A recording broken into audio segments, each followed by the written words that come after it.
నమస్తే welcome to our channel నేను సిరి. YS Sharmila తన భద్రతపై అనుమానం వ్యక్తం చేస్తూ తన అన్న పైన చాలా వ్యాఖ్యలు అయితే చేశారు.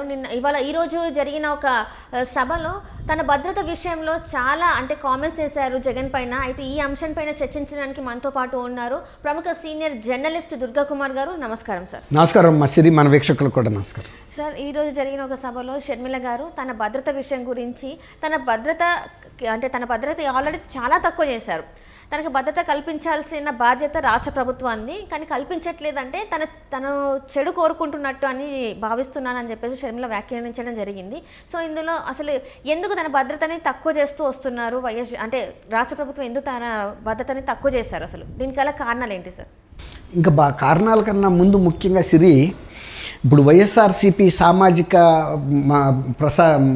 మాధ్యమాలు ఉన్నాయి కదా, సోషల్ మీడియా, ఆ మీడియాలో శత్రుశేషం ఉంచొద్దు, షర్మిలని డాక్టర్ సునీత్ని లేపేయమని డైరెక్ట్గా పోస్టులే పెట్టేస్తున్నారు.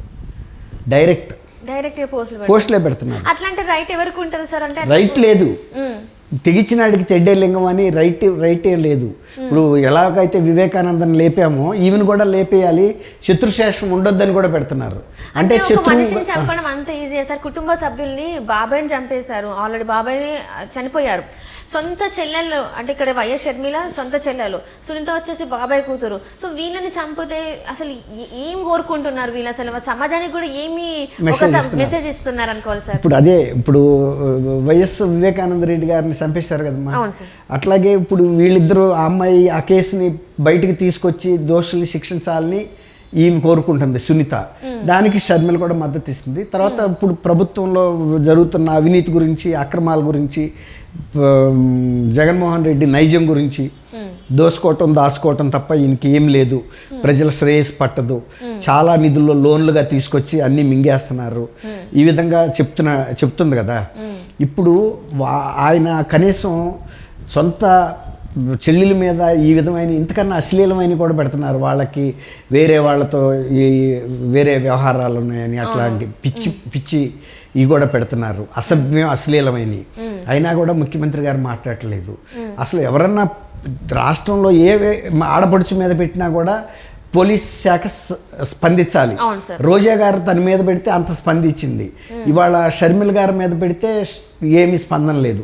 అసలు మనుషుల్ని చంపేసేయటం అనే ఒక దృక్పథం ప్రతిపక్షంలో ఆయన కాంగ్రెస్ పార్టీ తరఫున వచ్చినందువల్ల చంపేయాలా? తండ్రి హత్యలో నేరస్తుల్ని శిక్షించాలని కోరినందుకు డాక్టర్ సునీత గారిని చంపేయాలా? ఈ విధంగా బహిరంగంగా అధికార పార్టీకి చెందిన సోషల్ మీడియాలోనే పోస్టులు పెట్టడం అంటే అది పార్టీ యొక్క వాయిస్ కిందే లెక్క కదా. కనీసం ఆమె నా చెల్లెలు తర్వాత మాట, ఆమె రాష్ట్రంలో పౌరులు ఆమె మీద ఇట్లా పెట్టినప్పుడు కనీసం పోలీస్ శాఖ స్పందించలా. మొన్న ఈ మధ్య 30 కంటైనర్లలో డబ్బు వెళ్ళిపోతుంది ఎక్కడికో చెన్నై పోర్ట్ కానీ వైరల్ అయితే అక్కడ డిఎస్పీ గారు వీటి మీద ఎవరు మాట్లాడినా నేను యాక్షన్ తీసుకుంటానని స్పందించాడు కడప. అంటే సోషల్ మీడియాలో దీని మీద ఒక నెగిటివ్ వార్తలు స్ప్రెడ్ చేస్తున్నారు, తప్పుడు వార్తలు స్ప్రెడ్ చేస్తే వాళ్ళందరి మీద కూడా కఠిన చర్యలు ఉంటాయని చెప్పేసి ఆయన స్పందించడం జరిగింది. అయితే ఇప్పుడు ఇది కూడా తప్పుడు మాటలు అన్నట్టే కదా. అదే కదా తప్పు ఏంటి? ఇద్దరు ప్రాణాలని, అందులో పిసిసి ప్రెసిడెంట్ ఆమె, జగన్మోహన్ రెడ్డి గారికి చెల్లెలే కాదు పిసిసి. ఇప్పుడు ఆయన జగన్మోహన్ రెడ్డి గారు ప్రతిపక్షంలో ఉన్నప్పుడు రాష్ట్ర వ్యాప్తంగా పాదయాత్ర చేశాడు, వాళ్ళ నాన్నగారు కూడా పాదయాత్ర చేశాడు. అప్పుడు ఏ ప్రభుత్వాలు అయితే ఉన్నాయో తెలుగుదేశం ప్రభుత్వం ఆయనకి కావాల్సిన భద్రతా ఏర్పాట్లు అన్నీ చేసింది. ప్రభుత్వ బాధ్యత. ఒక ప్రతిపక్ష నాయకుడు ప్రాణం అనేది చాలా చిన్న విషయం ఏం కాదు. పోతే పోయింది, ఉంటే ఉన్నాడు, పోతే పోయాడు, మేమే లేపేస్తాం, పాదయాత్ర ఏంటని ఆ రోజు ఎవడో అనలా. ఎక్కడికి వెళ్ళినా ఆయనకి భద్రత కల్పించాలి కూడా. ఆయన ఒక పార్టీకి అధ్యక్షుడు. అట్లాగే ఇవాళ షర్మిల గారు కూడా ఒక జాతీయ పార్టీ అధ్యక్షురాలు. ఆమెకి 4+4 సెక్యూరిటీని 2+2కి మార్చారు, 2+2 1+1కి మార్చారంటే ఇప్పుడు అది కూడా తీసేశారని చెబుతున్నారు. తీసేసి కూడా ఉండొచ్చు, ఆశ్చర్యం ఏం లేదు. ఆమె అంటుంది కదా, నా ప్రాణాలు కాపాడాల్సిన బాధ్యత, నాకు భద్రత కల్పించాల్సిన బాధ్యత రాష్ట్ర ప్రభుత్వం మీద ఉందని. ఒక 3-4 డేస్ క్రితం స్వయంగా డాక్టర్ సునీత్ గారు సైబరాబాద్ పోలీస్ కమిషనర్కి నా ప్రాణహాని ఉందని ఆమె ఇచ్చింది. ఆంధ్రప్రదేశ్లో ఇట్లా నా మీద పోస్టులు పెడుతున్నారు, అది ఎవరో కాదు, భారతి రెడ్డి గారి సొంత పిఏ అంట. వాళ్ళ కుటుంబంలో పనిచేసే వ్యక్తి కుటుంబంలో పనిచేస్తున్నాడు అతను వాళ్ళ కుటుంబ సభ్యుల్ని చంపేస్తామని పోస్టులు పెడితే వాళ్ళు సహించి ఊరుకుంటున్నారంటే దానికి వాళ్ళ మద్దతు కూడా ఉందనుకోవాలా? అంతే కదా సార్, అంటే తెలిసి చేశారన్నట్టే కదా. అంతే కదా. ఇప్పుడు పోలీస్ శాఖని ఎందుకు హెచ్చరించరు? ఆయన డీజీపీ గారు కూడా కిందసారి మేము విదేశాల్లో ఉండి ఇలాంటి పోస్టులు పెట్టినా మేము విదేశాల్లో వచ్చైనా పట్టుకొస్తాము, చట్టం చెయ్యి చాలా పొడుగని ఒక సామెత ఉంది. అట్లాగే ఇప్పుడు మరి ఇక్కడ స్వయంగా భారతీరెడ్డి గారి పిఏ అంతకుముందు ఆయన పవన్ కళ్యాణ్ గారి భార్య మీద కూడా పోస్టులు పెడితే వాళ్ళు జనసేన కార్యకర్తలు కేసులు పెడితే కేసులు బుక్ అయినాయి కానీ అతని మీద తీసుకున్న చర్య లేదు. దాంతో రెచ్చిపోయి ఇవాళ షర్మిల గారిని డాక్టర్ సునీతని కూడా లేపేయాలని డైరెక్ట్గా పెట్టారు. అది వాళ్ళు చూసుకున్నారు. చాలా అశ్లీలమైన పదాలు కూడా వాడారు దాంట్లో రాతలో. అది కూడా ఆమె మొన్న ఫస్ట్ టైం ఒక లైవ్ టీవీ డిస్కషన్లో వచ్చారు. ముందు సునీతారెడ్డి గారు ఇప్పుడు బయటకు వచ్చిన డాక్టర్ కదా, ఆమె రాదు కానీ మొన్న వచ్చింది. ఎందుకంటే ఆమె పరిస్థితి చాలా దారుణంగా ఉంది. అంతకుముందు కూడా ఉందని 200% ఉంది. అంతకుముందు కూడా ఒక రెక్కి నిర్వహించారు అపోలో హాస్పిటల్ డాక్టర్గా ఆమె పనిచేస్తున్న ఆమె ఇంటి దగ్గర. అప్పుడు కూడా ఆమె పోలీస్కి ఫిర్యాదు చేసింది. ఇది వాళ్ళ కొత్తగా జరిగింది ఏం కాదు. ఇప్పుడు షర్మిల గారు కూడా మళ్ళీ ఇదే మాట మాట్లాడారు. తర్వాత ఇంకోటి డాక్టర్ డిఎల్ రవీంద్రారెడ్డి గారిని డాక్టర్ రాజశేఖర్ రెడ్డి గారికి సన్నిహిత మిత్రుడు, గతంలో మంత్రిగా పనిచేశాడు. ఇప్పుడు కాదు, ఆయన కనీసం 1 సంవత్సరం క్రితమే హెచ్చరించాడు. రాజశేఖర రెడ్డి గారి కుటుంబ సభ్యులకి భద్రత పెంచాలి. గతంలో కూడా ఎన్నికల ముందు ఒక హత్య జరిగింది ఆ కుటుంబంలో, దాన్ని రాజకీయానికి ఉపయోగించుకున్నారు.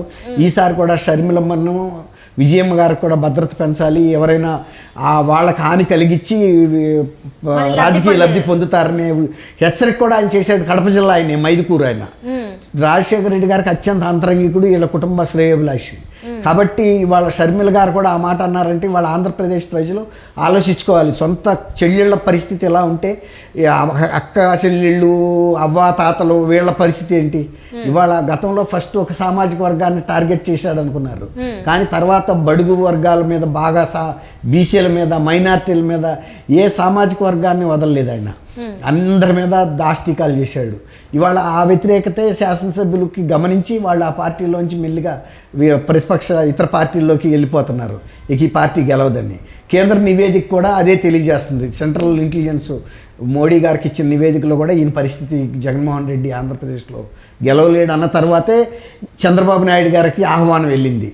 ఎందుకంటే వాళ్ళు ఎప్పుడైనా కూడా వాళ్ళకి లబ్ధి జరగాలి, ఇతర పార్టీ కూడా గెలిచే పార్టీకి మనం మద్దతు ఇవ్వాలనుకుంటారు, ఓడిపోయే పార్టీకి మద్దతు ఇవ్వాలని కోరుకోరు.